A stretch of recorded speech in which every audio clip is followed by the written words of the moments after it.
Innovation and technology has been required to enable exploration and pioneering throughout the history of the human race. And there are challenges cast in three different categories. Our challenges is we have to get there, we have to land there, and we have to live there.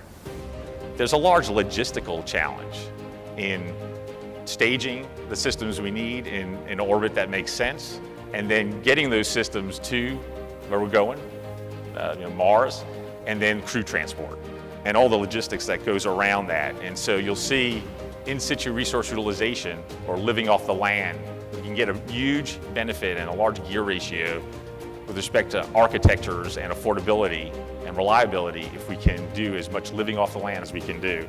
We have a challenge out there right now called the 3D printed habitat challenge, which is looking at producing components and assembling them into a structure, a habitat, using Martian regolith or dirt, soil, and waste, garbage, plastics.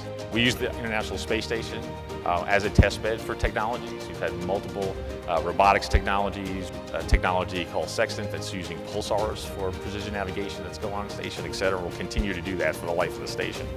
We're developing with JPL the Deep Space Atomic Clock for precision navigation in space and other uses.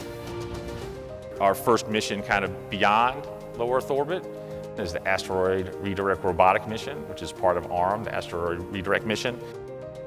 So high power solar electric propulsion, done a lot of work there in recent years, building on previous work. So Hall effect thrusters with magnetic shielding to improve lifetime and reliability. Also, we've developed with two companies, a large area deployable solar arrays to provide the energy and the power for the high power solar electric propulsion. Lots of work in inch-ascent landing technology. So MSL Curiosity landed about 1 metric ton to the surface of Mars. But we're at the limit of what we can do with that architecture. 1 metric ton is it. It doesn't scale higher.